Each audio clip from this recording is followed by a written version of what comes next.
మొదటి విడత కింద 15,713 పాఠశాలల్లో ఈ కార్యక్రమం చేపట్టడం జరిగింది. కానీ మొదటి విడత పూర్తి చేసడానికి ఇంకొక 880,39,00,000 రూపాయలు అవసరం ఉంది. రెండో విడత కింద 22,311 పాఠశాలలో పనులు చేపట్టడం జరిగింది. కానీ ఇది కూడా పూర్తి చేసేదానికి 3,907.75 కోట్ల రూపాయలు అవసరం ఉంది. మూడో విడత కింద 14,845 పాఠశాలల్లో ఎలాంటి పనులు ప్రారంభించలేదు. ఆ పాఠశాలలో ఈ కార్యక్రమం పూర్తి చేసేదానికి 3,088 కోట్ల రూపాయలు అవసరం ఉంది.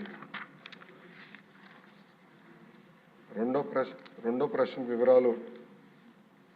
నిధులు కేటాయింపులు ఖర్చులు ఎనెక్షర్ 1లో జతపరిచాం. మూడో ప్రశ్నకి సమాధానం. గత ప్రభుత్వం 900 కోట్ల రూపాయలు పెండింగ్ బిల్స్ పెట్టడం జరిగింది. ఈ కార్యక్రమం పూర్తి చేసడానికి 7,877 కోట్ల రూపాయలు అవసరం ఉంది.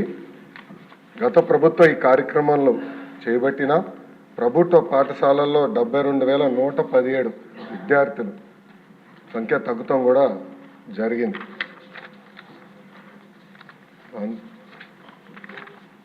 డి ప్రశ్నకు అధ్యక్ష శ్రీ వి వెంకటరామరెడ్డి గారు అడ్వకేటు 27/11/2023లో ఒక పిటిషన్ వేస్తాం జరిగింది.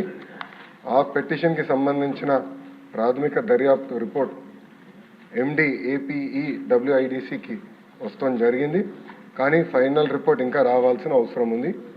ఈ ప్రశ్నకి సమాధానం ఫైనల్ రిపోర్ట్ వచ్చిన తర్వాత యాక్షన్ తీసుకుంటాం అధ్యక్ష.